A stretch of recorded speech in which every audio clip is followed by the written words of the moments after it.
नीट पेपरफुटीच्या Nashik connection प्रकरणी एक update समोर येते आहे।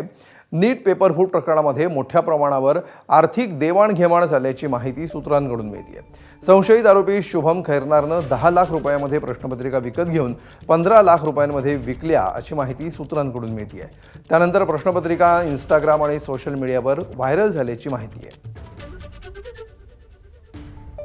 अधिक माहिती घेऊया आमचे प्रतिनिधी शुभम बोडकेकडून। शुभम, कशा प्रकारे आता हा आर्थिक व्यवहार झाल्याचं समोर येत आहे? आणि त्याने पेहराव बदलून नाशिकमध्ये तो वावरत होता। मात्र नाशिक पोलीस तर शुभमचा फोन कट झालाय, पुन्हा एकदा आपण फोन लावण्याचा प्रयत्न करू। महत्त्वाची एक माहिती या प्रकरणातली, नीट पेपरफुटीच्या या सगळ्या प्रकरणामध्ये कशा प्रकारे आर्थिक देवाणघेवाण झाली। 10 लाख रुपयांना हा व्यवहार ठरला आणि 10 लाख रुपयांना हा व्यवहार ठरल्यानंतर 15 लाख रुपयांना हे पेपर विकण्यात आले अशी माहिती समजते आहे। शुभम खैरनार जे संशयित आरोपीचं नाव आहे, त्यानं 10 लाख रुपयांमध्ये या प्रश्नपत्रिका विकत घेतल्या आणि त्यानंतर इतरांना त्या 15 लाख रुपयांना विकल्या अशी माहिती सूत्रांकडून मिळते। त्यामुळे या प्रकरणात सुद्धा कशा प्रकारे आता CBI तपासात या सगळ्या गोष्टी समोर येतात हे बघणं महत्त्वाचं असेल।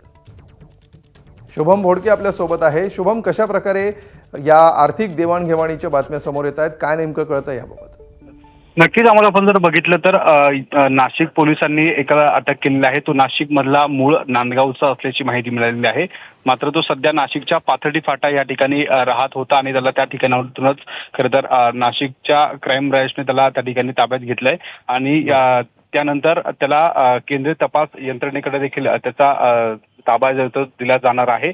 एकूण जर बघितलं तर या प्रकरणामध्ये त्यांनी 10 लाख रुपयाला हा पेपर घेतलेला होता आणि पुढे जो आहे तो 15 लाख रुपयाला विकल्याची माहिती त्यांनी या पोलीस चौकशीमध्ये पोलिसांना दिलेली आहे। आणि एकूण या प्रकरणामध्ये चौकशी दरम्यान अनेक काही महत्त्वाचे खुलासे जे आहेत ते देखील होण्याची शक्यता जी आहे ती वर्तवली जाते।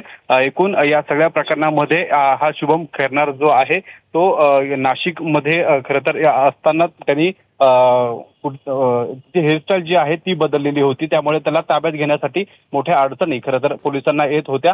आणि या सगळ्या प्रकरणामध्ये जर बघितलं तर या नीट परीक्षेच्या दरम्यान तो या विद्यार्थ्यांना समुपदेशन करायचा आणि त्यानंतर हे सगळं प्रकरण त्यांनी केलेलं होतं। सध्या त्याचा आता जो ताबा आहे तो नाशिकच्या क्राईम ब्रांच युनिट 2 कडे आहे आणि त्याला थोड्या वेळात जे आहे ते केंद्रीय तपास यंत्रणा त्याच्यात जो आहे तो ताबा घेणार आहे। निश्चित, धन्यवाद शुभम या सविस्तर माहितीबद्दल। ABP माझा, उघडा डोळे बघा नीट।